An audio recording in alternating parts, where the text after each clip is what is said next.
Pourquoi est-ce que les Africains se plaignent de la France et des multinationales françaises? Pourquoi est-ce qu'on se plaint alors que ces multinationales nous veulent tellement de bien? Pourquoi est-ce que les Africains peuvent être ingrats avec des multinationales occidentales qui viennent chez eux et qui donnent du travail à tellement de personnes? Arrêtons aussi un peu avec l'ingratitude en Afrique et commençons à dire merci. Merci à ces multinationales qui viennent et qui nous font du bien, qui pillent nos pays, qui signent des contrats dans lesquels ils ne respectent rien du tout parmi les termes qu'ils ont eux-mêmes signés. Disons-leur merci. Je vais vous donner aujourd'hui le cas d'une entreprise à qui on doit dire grandement merci pour tout ce qu'elle fait de bien pour nous. Vous savez, à un moment donné, c'est pour ça que je dis que notre génération ne va pas laisser passer certaines choses. Trop, c'est trop.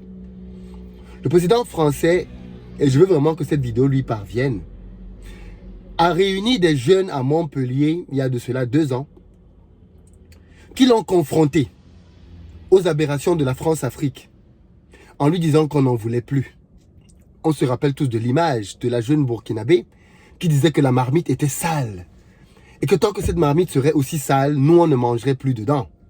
Et le président français a essayé tant bien que mal de nous rassurer en nous faisant comprendre que non, les temps avaient changé et qu'avec lui, la France-Afrique et toutes ces autres choses étaient une lubie et que ceci ne relevait plus que du passé. Alors, vous savez, c'est facile hein, de dire ce genre de choses quand on ne regarde pas l'histoire. Je vais vous expliquer aujourd'hui pourquoi est-ce que beaucoup de nos pays en Afrique sont paramétrés pour être pauvres. Je vais vous expliquer pourquoi est-ce que le système mafieux de la France-Afrique, que le président français en cours a trouvé en exercice et qu'il a lui-même pérennisé, est un système qui ne sera jamais aboli par aucun président français. Au lendemain des indépendances, pourquoi est-ce que beaucoup d'Africains en veulent au général de Gaulle? Parce qu'au moment où la France en a eu le plus besoin, ceux qui se sont levés pour aller mourir pour la France, c'était des Africains. On les appelle des tirailleurs sénégalais, mais on sait tous qu'ils n'étaient pas tous sénégalais. Ils venaient de partout en Afrique. Cameroun, Côte d'Ivoire, tous les pays de la côte, là quasiment, ont envoyé des gens mourir pour la France lors de la Seconde Guerre mondiale. Et en récompense donc de tout ce que ces gens ont pu donner à la France, on sait tous qu'ils n'ont jamais eu leur pension. On connaît les massacres de Tyrol, là ils ont été tous fusillés comme des chiens. Mais en plus, au lendemain de nos indépendances, il faut savoir que la France coloniale a signé énormément de partenariats économiques avec nos pays pour implanter des entreprises qui allaient s'assurer que les anciennes colonies devaient devenir des débouchés pour l'industrie et l'économie française. Comment ça a marché?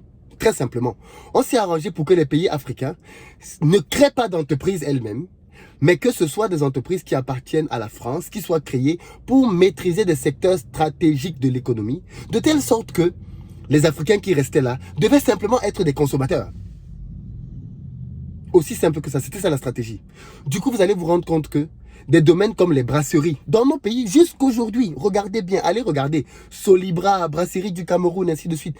Toutes ces entreprises appartiennent généralement à des multinationales occidentales et bien souvent aux multinationales des anciens pays colonisateurs. Ces entreprises ont été créées au lendemain des indépendances. Et elles sont donc encore là aujourd'hui, plus de 60 ans plus tard. Mais qu'est-ce qu'elles font? Et quelles sont ces entreprises? Dans les principaux domaines dans nos pays, vous allez voir que ce sont ces multinationales qui tiennent les économies. Dans le domaine de la banque, Société Générale. Allez regarder dans vos pays et vous allez vous rendre compte que partout là où il y a la Société Générale, elle a bien souvent été créée au moment des indépendances. Au moment des indépendances. Deuxième secteur, le secteur des brasseries. La plupart des brasseries, des sociétés qui fabriquent de la bière, même au Sénégal là où ce sont des jus, ont souvent été créées au lendemain des indépendances. C'est-à-dire au moment là où nos États étaient faibles, n'avaient pas assez de ressources pour pouvoir eux-mêmes créer ces industries, l'ancienne puissance coloniale a eu la brillante idée de créer des entreprises qui allaient assurer une mainmise. Parce que ça, je vous le dis encore, on contrôle un pays quand on contrôle son économie. Ensuite, vous allez voir des entreprises dans le secteur de l'énergie. Total. Dans beaucoup de nos pays, c'était Elf à l'époque, a été créé parfois même au moment des indépendances. pour pouvoir explorer, exploiter le pétrole dans nos pays, les mines dans nos pays. Allons-y encore un peu plus loin. On va se rendre compte que le domaine du ciment, Lafarge, regardez dans tous les pays africains dans lesquels le groupe Lafarge est implanté, au lendemain des indépendances, ces entreprises se sont installées. Mais vous savez ce qui est drôle et ce qui est choquant, c'est que quand ils se sont installés, ils ont signé avec nos États des contrats de monopole qui duraient parfois 50 ans et bien plus dans d'autres cas de figure. C'est-à-dire qu'une entreprise a un monopole absolu pendant 50 ans. Je pense qu'au moment des indépendances, ils pensaient que 50 ans c'était tellement loin. Peut-être qu'ils auraient pu signer 200 ans. 50 ans sont passés maintenant. Donc maintenant, il y a de la concurrence. Mais au moment des indépendances, ils ont signé des contrats dans lesquels pendant 50 ans, ils devaient être les seuls à pouvoir produire pour le pays. Imaginez un pays dans lequel une seule entreprise produit le ciment. Or, toutes les maisons sont construites avec du ciment. On ne construit pas avec du bois ou avec du verre. Tout est construit avec du ciment en Afrique. Donc, imaginons qu'une entreprise qui a ce monopole pendant 50 ans. Vous comprenez pourquoi c'est urgent que sur le plan économique, on se réveille, n'est-ce pas? Parce que voilà là où ça se joue. Mais je vais vous parler aujourd'hui d'un domaine dont on parle très peu. C'est celui du sucre. Et je vais vous parler d'une entreprise, la Sosucam. La Sosucam est une entreprise française qui travaille au Cameroun avec plus de 75% qui appartient à la multinationale française et à peine 25% pour l'État camerounais.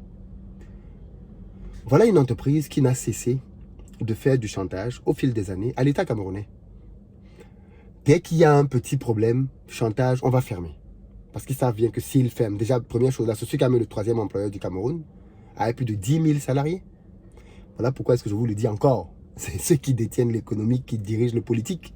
Avec plus de 10 000 salariés, la Sosucam, quand elle tousse le gouvernement camerounais, tu vas faire quoi quand tu as quelqu'un qui a 10 000 salariés? Mais comment est-ce que la Sosucam fait pour avoir un leadership et un monopole aussi puissant? C'est parce qu'elle a un monopole. Est-ce que vous savez que cette entreprise-là est parvenue à s'arranger pour que l'État du Cameroun n'ait même pas le droit de permettre à quelqu'un d'autre de cultiver de la canne à sucre? C'est-à-dire que la Sosucam est la seule entreprise au Cameroun qui a des champs, et on parle ici de dizaines de milliers d'hectares. J'ai visité un champ de la Sosucam en Bandiok avec un téléphone. Tu passes pendant des... Vous traversez les champs pendant, je ne sais pas combien de temps. Tu ne comptes même plus le temps. Tellement c'est vaste. Les plantations de canne à sucre sont tellement vastes. Et la canne à sucre, c'est tellement facile à cultiver. Tu coupes à la racine, ça repousse. Tu coupes à la racine, ça repousse. La Sosucam a le monopole sur les plantations. C'est-à-dire que personne d'autre n'a le droit au Cameroun de cultiver de la canne à sucre. Tu n'as pas le droit de cultiver de la canne à sucre. C'est un monopole de la Sosucam. Ou du moins, quand tu cultives, c'est pour manger à la maison. Tu n'as pas le droit de faire un grand champ de canne à sucre. Non. Ils ont le monopole de la culture. Mais allons plus loin. Ils ont le monopole des importations. C'est-à-dire que les Camerounais n'ont pas le droit d'acheter du sucre à l'étranger, de le ramener au Cameroun pour faire concurrence à la Sosucam. Non, ça c'est interdit grâce au lobbying de la Sosucam. Non, moi je dis bravo à la Sosucam. Ils sont parvenus à s'arroger un secteur stratégique du pays sans qu'il n'y ait aucune possibilité de leur faire concurrence. Et ce genre de choses, vous en avez dans plusieurs domaines dans nos pays. Voilà pourquoi quand le président français vient et il nous dit qu'il veut incarner quelque chose de différent, il faut que ce soit concret. Ce n'est pas en faisant des congrès avec beaucoup de jeunes africains ou en venant donner 2-3 bons discours qu'on va convaincre la jeunesse africaine. Cette époque est terminée, elle est révolue. Là où on manipulait en disant qu'on vient incarner le changement, mais dans les faits, le changement tarde à se produire, ou du moins là où ça compte, parce qu'il y a toujours bien évidemment des artifices, des changements de façade, mais dans la profondeur, est-ce qu'on peut vraiment dire qu'aujourd'hui ce gouvernement incarne quelque chose de différent? Je ne pense pas. Je ne pense clairement pas. Mais, est-ce que c'est à la France d'arrêter de préserver ses intérêts en Afrique? Est-ce que ça fait sens de demander au président français d'arrêter de préserver les intérêts français en Afrique? Ça ne fait pas sens. Il est nommé, enfin, il est élu pour défendre la France et ses intérêts. fût-ce des intérêts qui sont contraires aux grands principes humains que la France peut défendre. On est en train de défendre la souveraineté de l'Ukraine. Bec et ongle. À cause de l'Ukraine, on a froid en France. À cause de l'Ukraine, la France est devenue un pays dans lequel on rationne le carburant, on rationne l'électricité, on rationne le gaz. À cause de l'Ukraine. Voilà tout ce qu'on subit ici aujourd'hui à cause de l'Ukraine. Parce qu'on est en train de vouloir défendre officiellement, bien évidemment, officiellement, des valeurs. Mais quand on va en Afrique, ces valeurs, on ne les connaît plus, on ne les applique plus, on les oublie. Mais ce message, c'est aussi pour dire à la diaspora africaine, voilà pourquoi il faut qu'on rentre. Voilà pourquoi il faut qu'on aille changer les choses. Voilà pourquoi il faut qu'on aille s'impliquer. Parce que ce genre de situations ne peuvent plus perdurer. Ça a trop duré. Ça a trop duré. Ces contrats doivent être cassés. Ces monopoles doivent être abolis. Parce que je n'imagine même pas une seconde dans ma tête qu'une entreprise africaine vienne en France avoir un monopole dans un domaine stratégique à tel point qu'un Français n'a pas le droit de lui faire concurrence. Vous imaginez ça? Vous imaginez Dangote, vous imaginez Bilan, vous imaginez, je ne sais pas moi, Paul Focam, venir créer une entreprise en France dans un secteur dans lequel l'État lui-même, pour garantir l'investissement d'un Africain, interdit aux Français de lui faire concurrence. Est-ce que vous imaginez ça? C'est donc ça la France-Afrique, monsieur Macron, que nous vivons encore. C'est donc ça la France-Afrique, dans un de ses visages les plus hideux, que nous dénonçons.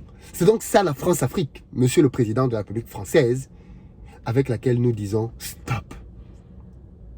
Et cette logique-là, elle est répandue dans plusieurs secteurs. Et notre jeunesse en a marre. Parce que dans le même temps, on subit des moqueries, on subit des railleries, on nous prend de haut, on nous dit rentrez chez vous, vous n'êtes pas les bienvenus, ainsi de suite, ainsi de suite. Et dans le même temps, alors même que ce discours nous est tenu ici en France, dans des médias mainstream,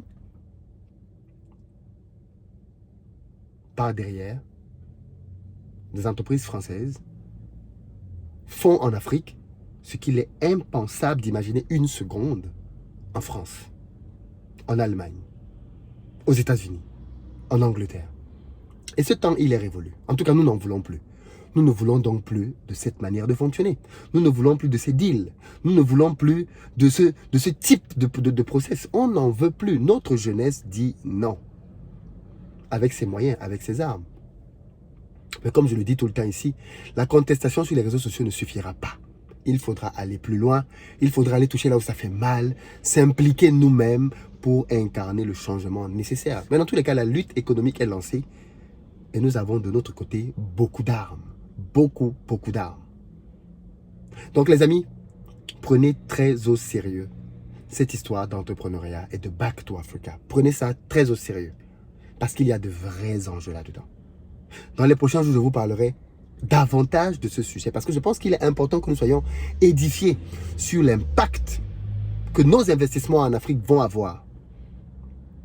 Il est important que vous compreniez pourquoi est-ce que ce genre d'entreprise, je vous dis bien, regardez dans vos pays. Dans les commentaires, listez des entreprises qui ont des monopoles dans nos pays en Afrique. Il y en a plein. Le sucre, les amis.